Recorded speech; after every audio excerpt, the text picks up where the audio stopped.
Good afternoon to you viewers, and you're welcome to the show I See Day Hot right here on Active Citizens. My name is Ifoma Oji. Now we are starting with the federal government. Now the federal government has announced a sweeping reform that could change the way Nigerians interact with government offices permanently. Now from January 1st, 2026, no federal agency will accept cash for any of its services, not at immigration, not at customs, not at FRSC, not at Nigerians police for official payments, not even at the ministries. The directive issued by the Minister of Finance orders all ministries, departments, and agencies to switch completely to electronic payments. Every payment must now be made through POS, online transfer, or other approved digital channels and credited directly into the Treasury single account. To enforce this, MDAs have 45 days to install POS machines at all revenue points across the country and display a bold notice, no cash payment. Now the government says this is part of its anti-corruption drive aimed at blocking leakages, limiting human interference, and stopping the decades-long culture of diverting public funds. According to officials, billions of naira are lost every year because some payments never make it to the treasury. But as always, Nigerians are asking the big question: is the country ready for this?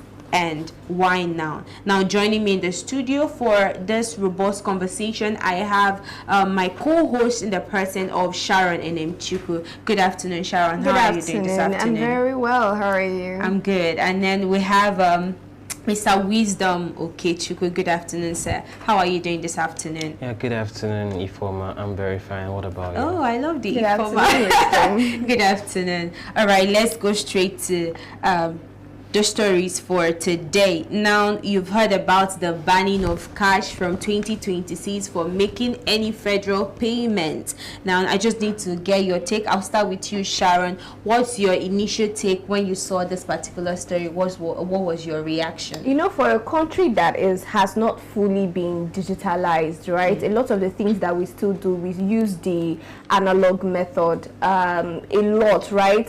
When we are talking about election, a lot of the things that we do, we still have not found a way to just transition to digital, right?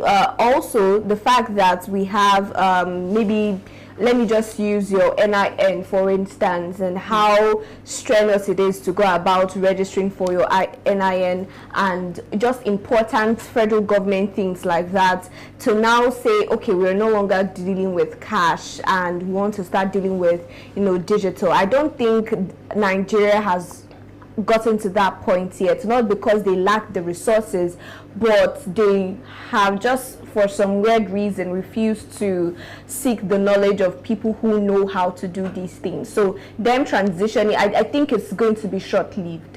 All right. Now, coming to you, Mr. Wisdom, I just need your take, but tie it with this question. Do you think that, number one, Nigerians are ready, or the Nigerian government is ready for this form of development or this new development? And do you think that this will truly reduce corruption? Okay, so personally, first, are Nigerians really ready for a digital society?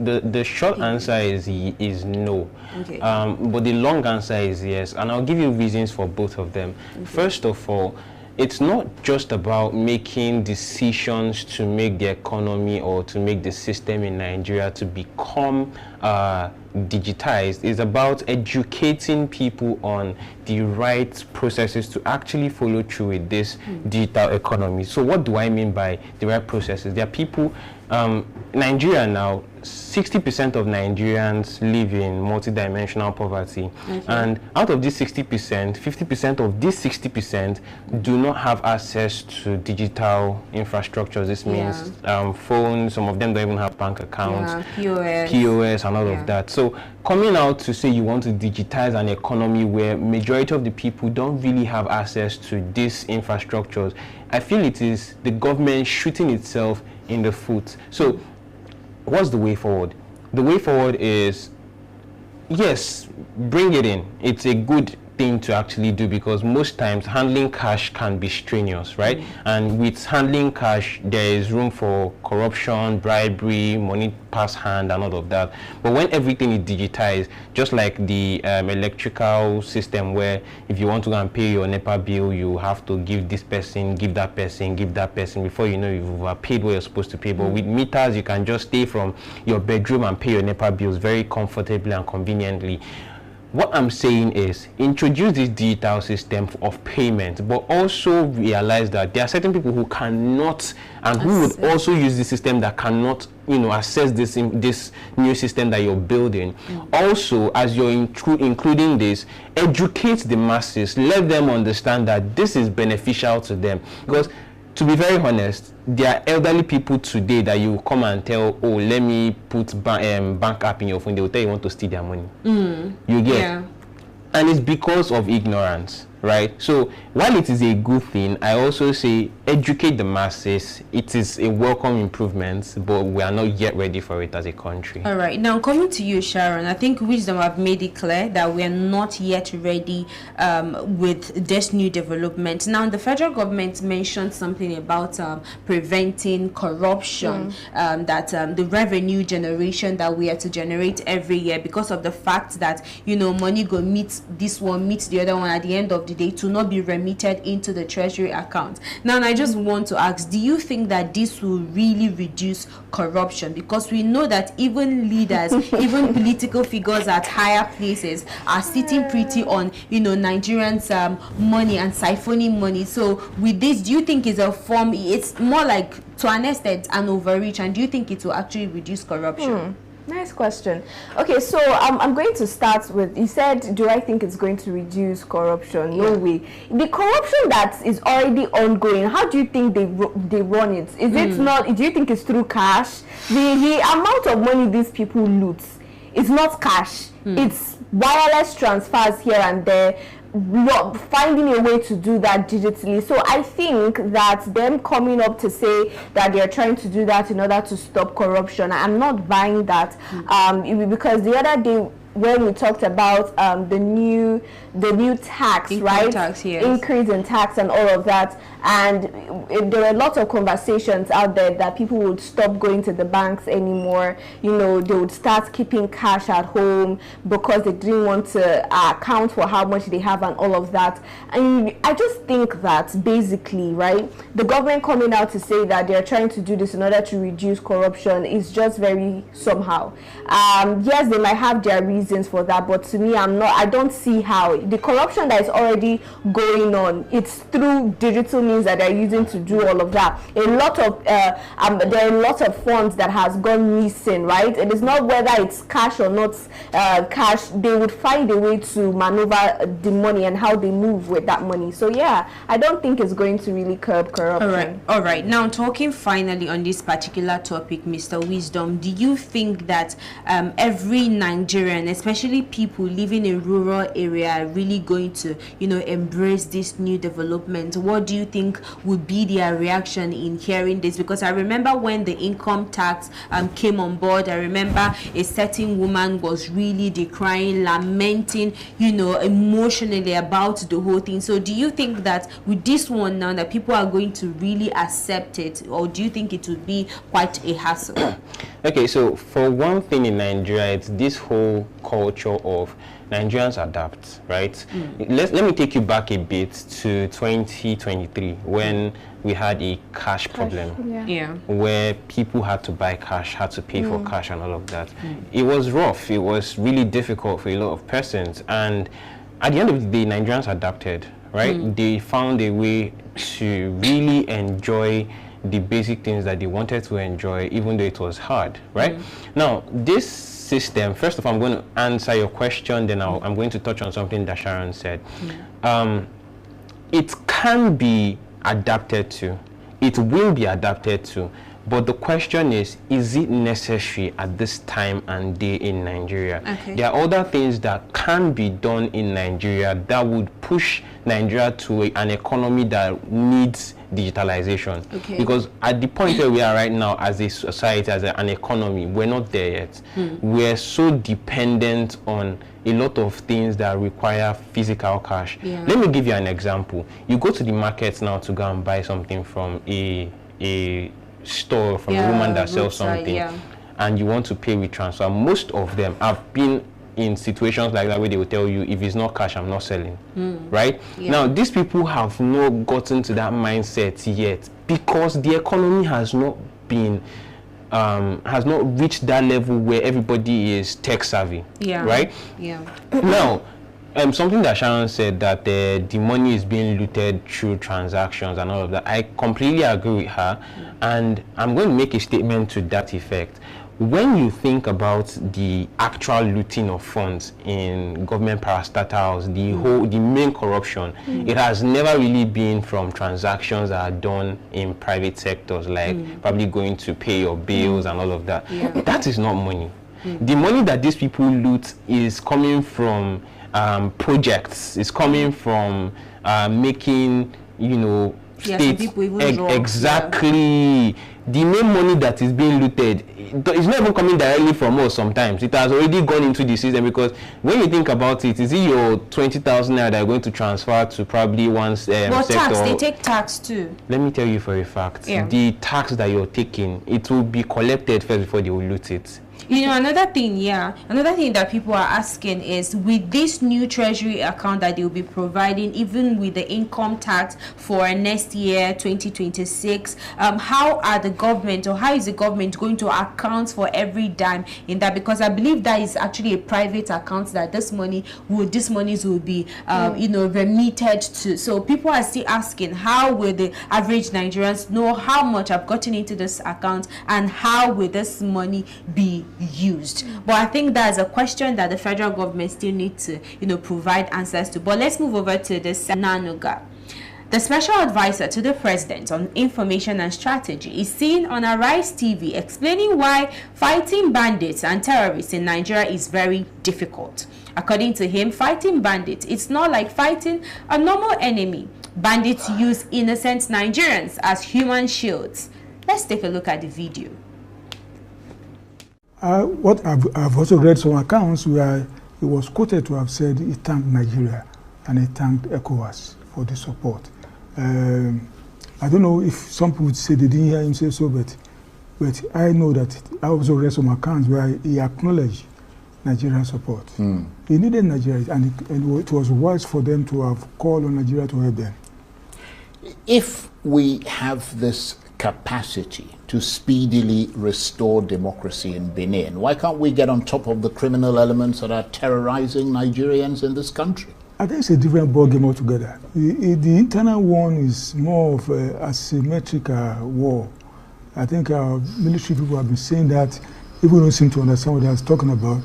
You have some ragtag bandits, terrorists, sometimes holding our people as shields and so on.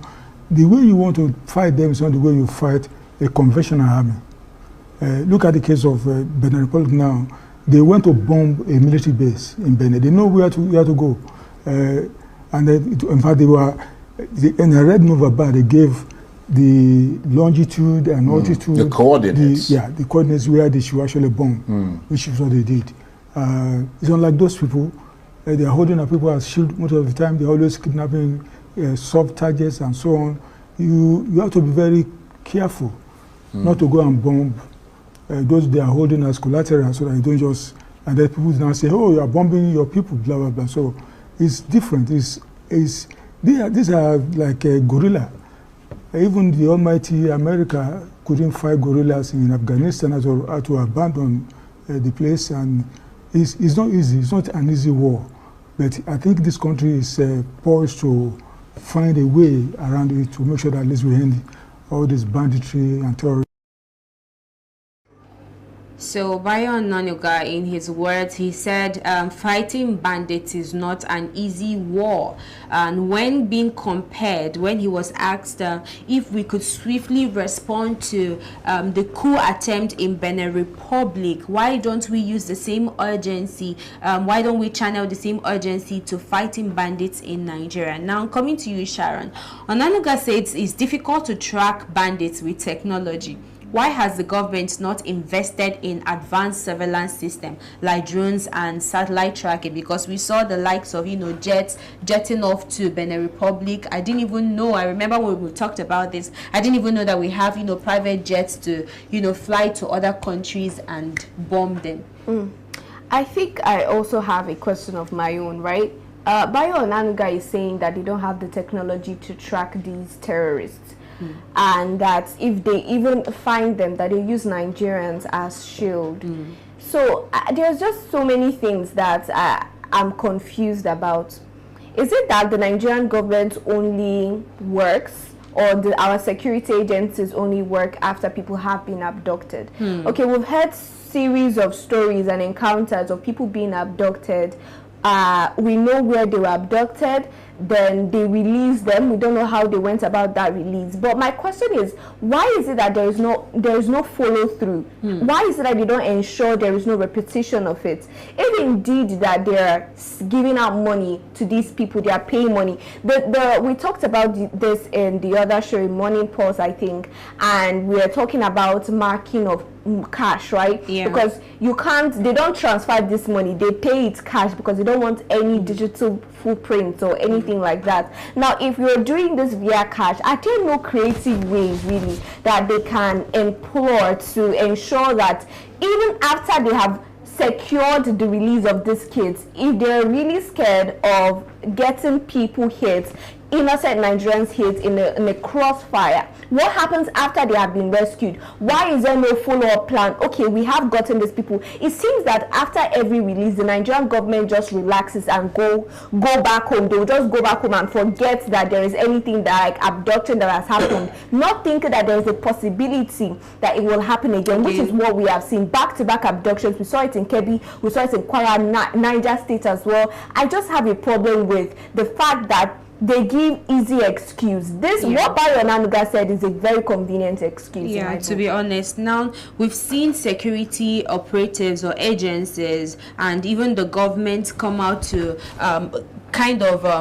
should I say, give explanation that the security agencies or Nigeria government have already acquired this equipment that they can use, or procure the equipment to use and fight these banditry attacks. And you saw when, some of them came out to the media to say that Nigerian military are capable of, fighting any war. And I'm asking, if we are truly capable, if the military is truly capable of fighting any war, why is it that we are still having this constant attack on schools and people being adopted? And do you think that to an extent the government is already admitting to the fact that we have outdated intelligence system? Okay, first I'll start with the fact that we are in 2025, big 2025, and for a country as robust as Nigeria to be making silly excuses when it comes to technology, it makes me cry. Because if this was happening in 1960 or back in the day when Nigeria had not been fully exposed to technology as it is right now, it would make sense. Now, why do I say this, and why am I saying it categorically?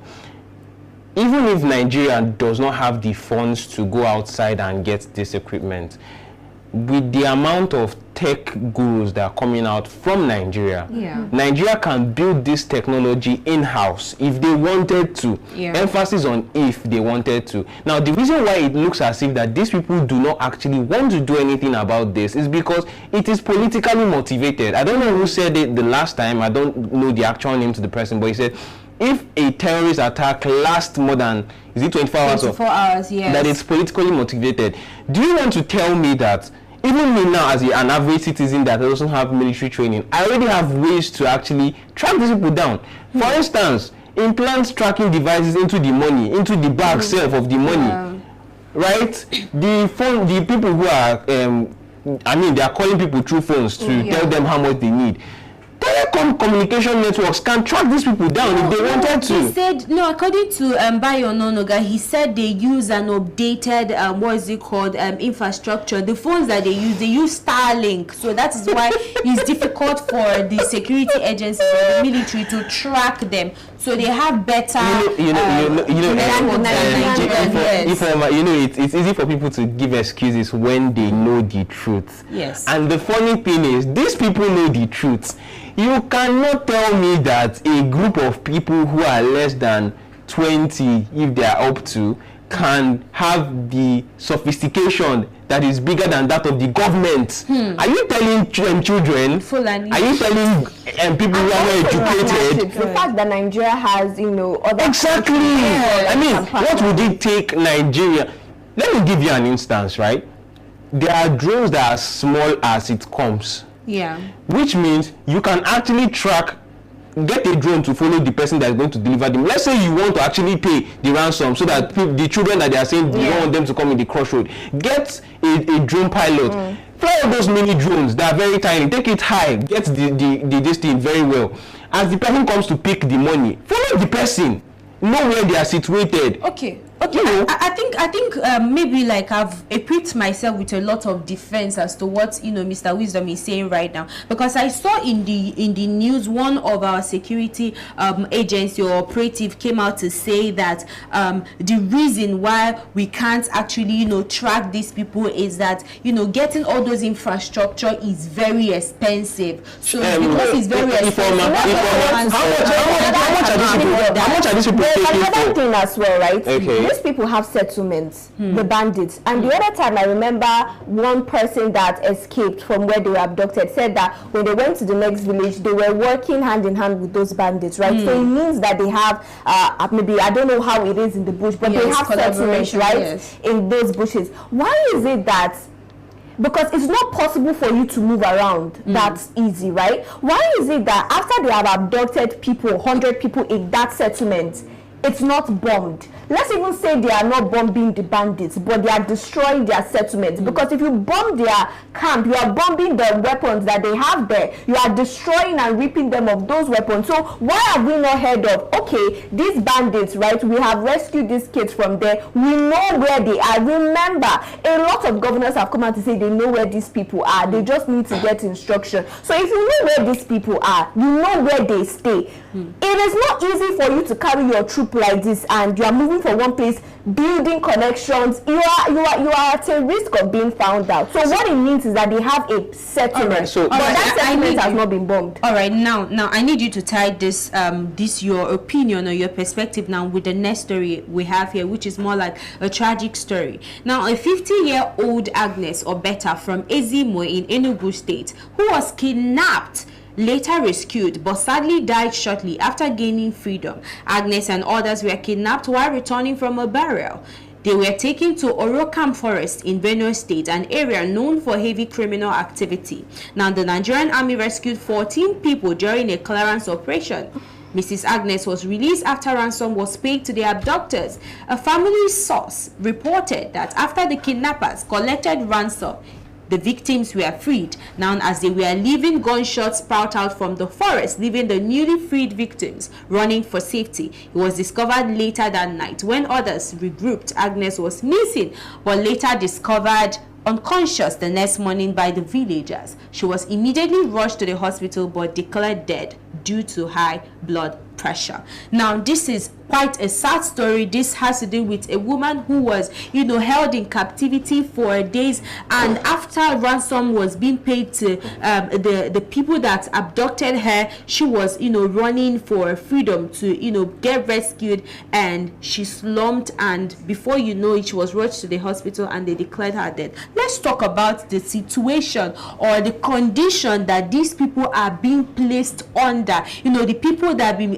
abducted, both the school children that were abducted. A lot of people we remember, was in last week that a certain family was abducted, and when they finally rescued them, they found out that the dad has already died. Who, God knows how he died. It might actually be from that same blood pressure. But let's talk about the condition of the victims that have been abducted.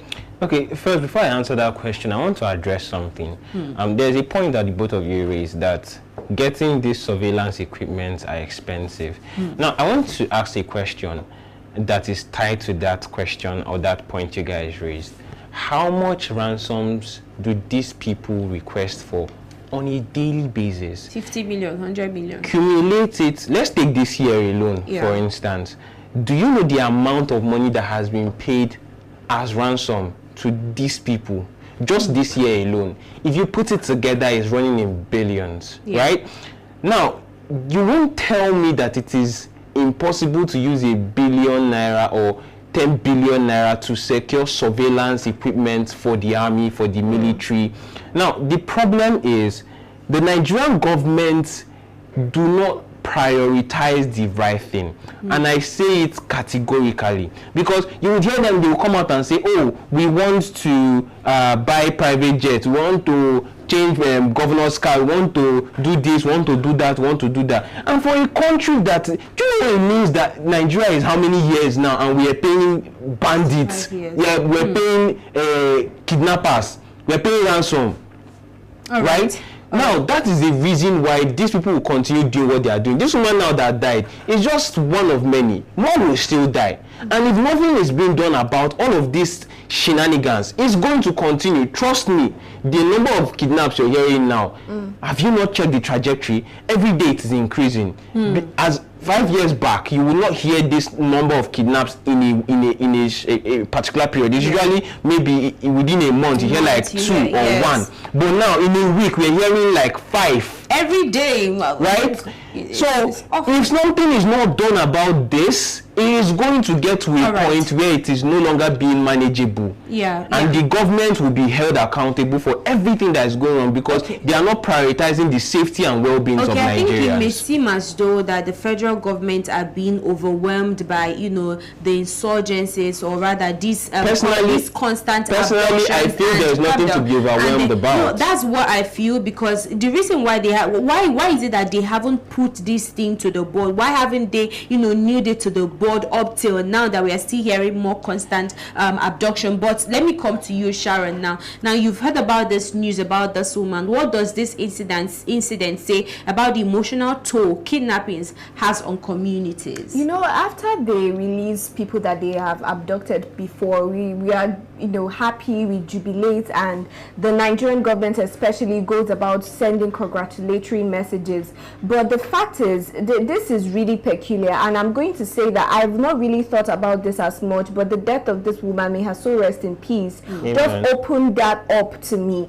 The fact that these people are not even aware of the medical conditions of these people before they are kidnapped. In those bushes, they obviously have no medical attention. They have no medical care. If they even feed, I doubt that, right? And you take these people, you put them in a place, and because you have released them, you think everything has settled, or you think they'll be that happy. But within that short period of time, a lot can go wrong in a person's life, especially with their health as well. So I think banditry, right? The fact that these people abduct people is not just about how much that we pay them for ransom, it's how much the victims lose, not in monetary terms, but health-wise as well. And I just think, going back now, looking back to the Niger school children that were just recently released, I think they need to intensify the medical care that they are giving to those kids, because God knows what they went through in captivity. Yeah, God knows what they truly went through. Now, coming to you, Mr.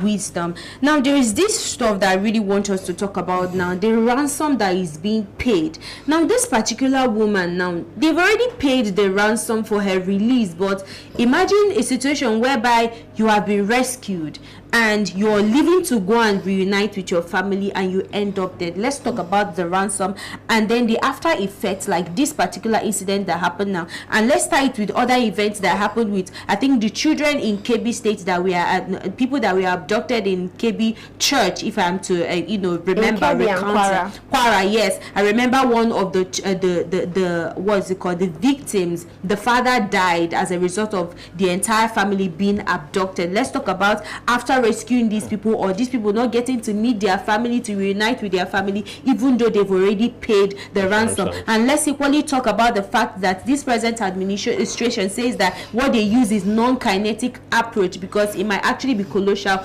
to kind of bomb these areas. Let's talk about that. Okay, so first of all, there is an emotional toll to you've gone, and most times is the people that are being kidnapped are poor Nigerians, right? These people have nothing doing, or maybe no financial system that is guarding them, right? Yeah. Because most times you hear kidnaps, we've hardly heard a prominent person being kidnapped. It's usually the poorest of the poor. Yeah. Now imagine going out of your way as somebody that's struggling in Nigeria, and you raised money that you've never seen in your whole life, gather it together to make sure that somebody you care about and you love so much is secured and rescued, only for you to pay that exorbitant huge amount of money that you've probably not touched your whole life to somebody, and then they are returning a dead corpse to you. There is a psychological effect it has. It comes with trauma, right?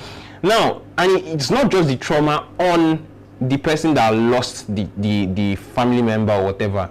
It also comes with a sense of, well, I can do anything and get away with it, to people who are perpetrating this. I mean, at the end of the day, this person is dead, we return the dead body, we cashed out, and nobody is doing anything. It means I can literally go kill a whole village and tell nobody, and just tell them to bring money, and the government or the people that own the village will gather money and come and give us our packed dead bodies and go and give them. It is inherently wrong. Let's not even tie it to tribe, or tie it to religion, or tie it to anything. Human nature speaking, it is diabolic. If the government cannot see that paying ransom is not the way forward, because the more you keep paying the ransom, the number of these people who are desperately in need of this crime and desperately in need of money, people would resort to doing this nonsense. And with the number increasing, it's going to become rather hard to actually mitigate. The best way forward is to focus this thing fire it head on, now that it is still manageable. Take these people out. It's easy to take these people out. I'm not saying it's not hard, right? But I'm saying, as a government, Nigeria is too big to actually be paying ransom to all these bandits. Now, finally, on this topic, Sharon, now we saw the new defense minister, Musa. He said that people, Nigerians, should go sleep with their both eyes closed, and we are sleeping. Some people have already started sleeping with their eyes closed, but we are still hearing attacks. We are still hearing people paying ransom, and at the end of the day they don't get to reunite with their family. They end up reuniting in dead corpse. And I just want us to talk about that. Do you think that Nigerians at this point should sleep with their eyes closed, with the belief that our security agencies will fight this terrorism or terrorist attack?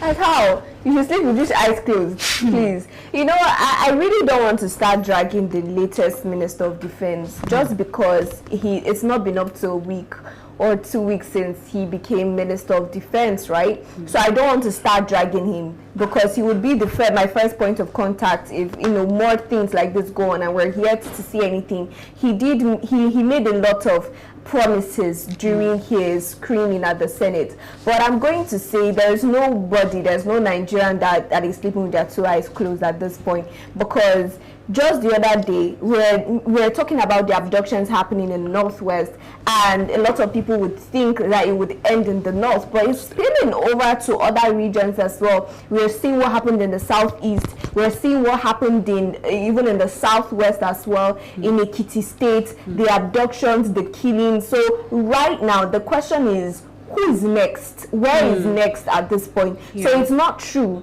that Nigerians are sleeping with their eyes closed.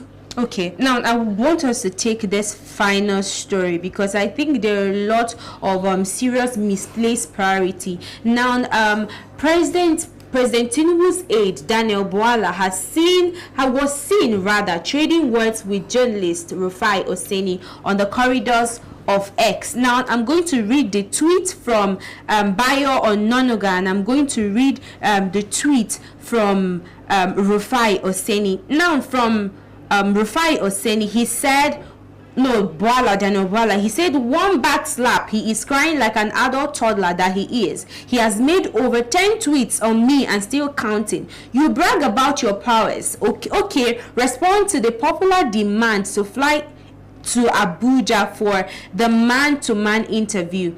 In short, add Ayo and the two of you should come. No holds bar. Until you can answer the call, I don't have your time.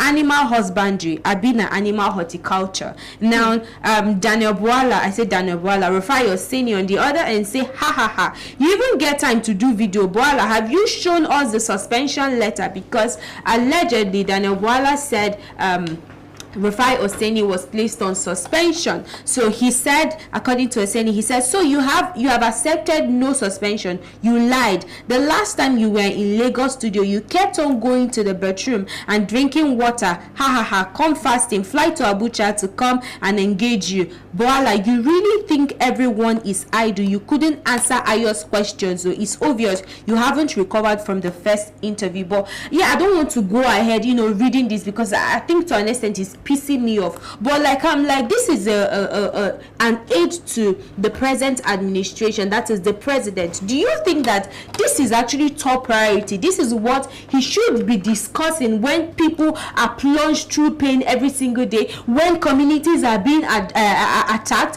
when people are being killed on daily basis, when people that are being released are still going through the recovery period? Do you think this is actually top priority for the president's aid?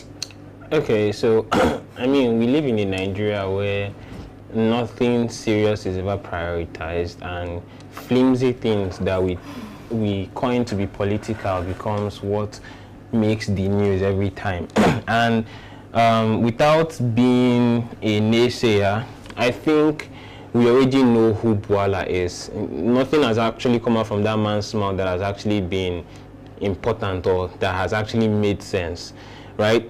At the end of the day, he's just a puppet of Tinubu who is trying to, make sure his boss is okay, or his boss looks good in front of everybody, right? So I actually stand behind what Rufai said. He is just somebody of no integrity, and he would never be, right? Because we saw him coming out before Tinubu and he was attacking Tinubu, and now that he's with Tinubu, he's praising Tinubu. Only God knows when he leaves Tinubu, probably he'll start attacking Tinubu again. At the end of the day, these things don't really concern me. What actually keeps me up at night is Nigeria can literally happen to me tomorrow with the way the system is, and nobody would give a second look to see what's actually going on. So if the Nigerian government cannot really take things as serious in Nigeria, whatever is going on with them should please go on with them. All right, finally, Sharon, your comment on this. Do you think this should be top priority for Nigerians' discussion at this point?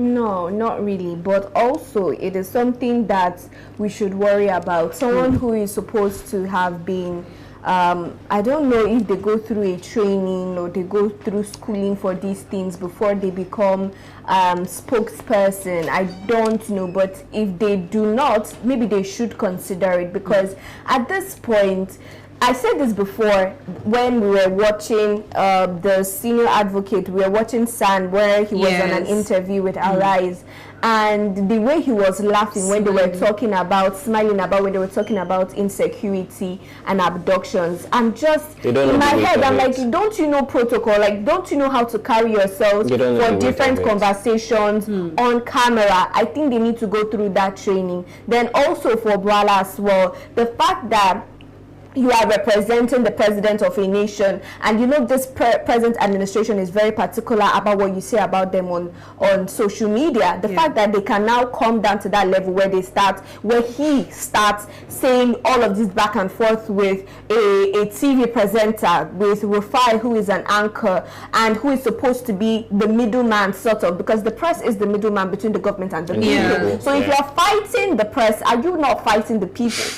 I think that's that's my answer to that. All right. Thank you so much, Wisdom Okechukwu, for your robust contribution to the cause of this topic. And thank you, Sharon. Thank you so much for always doing this with me every single time. Now, to you viewers watching me, thank you for always watching. Thank you for always commenting. But if you're yet to drop your comments, please go ahead and do that right now. If you have any pressing topic that you'd want us to discuss on this show as it dey hot, kindly drop it on the comment section. If you're yet to like, comment, and share and subscribe, please kindly do that now. I think this is what we are going to call it a wrap on as it dey hot this afternoon. We will see you in the evening for more conversations on political matters in Nigeria. For now, stay safe.